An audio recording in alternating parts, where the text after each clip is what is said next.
ছোট ভাইয়ের কিছু ফুল নেকের টি-শার্ট প্রয়োজন ছিল। এজন্য ওকে নিয়ে গিয়েছিলাম মঙ্গলবারের হাটে, ফতুল্লার মঙ্গলবারের হাটে। মূলত প্ল্যানিংটা ওর ছিল। সাথে গিয়েছিলাম আমি এবং আমার মিস্টার হাসব্যান্ড। ও তাদেরকে ঘুরু, ঘুরু করার জন্য নিয়ে গিয়েছিল। এদিকে দেখেন মামা আর বাবার সাথে ঠ্যাং করতে চলে যাচ্ছে। সাথে মা যাচ্ছে কিনা সেদিকে তার কোনো খেয়াল নাই। তার ঘুরতে যেতে পারলেই হয়েছে। আমরা চলে যাই মঙ্গলবারে ফতুল্লায় যে হাটটা হয় সেই হাটে। এই হাটে রিজনেবল প্রাইসে এত জিনিস পাওয়া যায়। আর হাটটা এত বড় যে একটা ভিডিওতে আপনাদেরকে দেখিয়ে শেষ করানো যাবে না।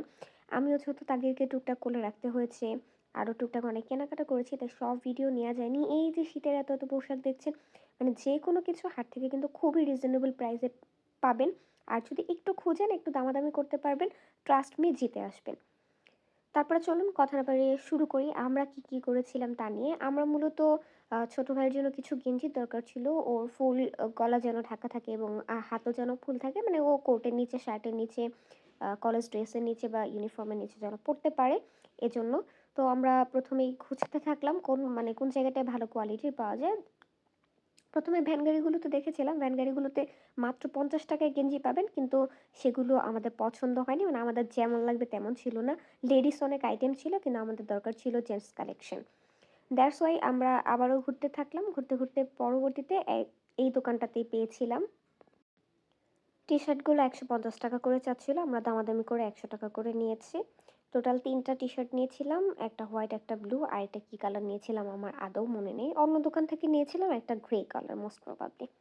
এই যে দেখেন এত জুতোর কালেকশনগুলো দেখছেন মাত্র ৳৩০০ থেকে শুরু। ৳৩০০ য় ছেলেদের জুতো পাওয়া যায়।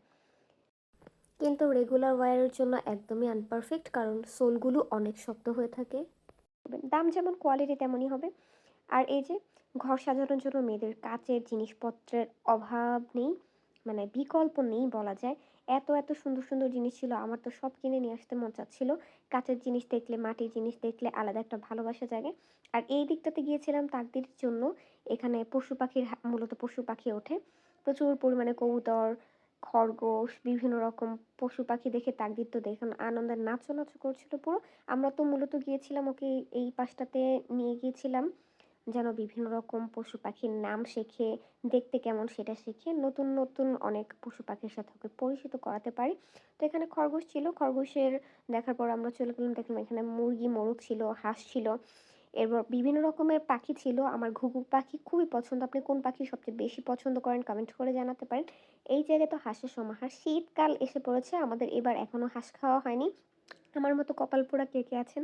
কে এখনো হাঁস খেতে পারেননি কমেন্ট করে কিন্তু জানাতে পারেন। এই সাইডটা ঘোরার পরে আমরা তারপর মেলার অন্য একটা সাইড ঘুরে বাসায় চলে আসি।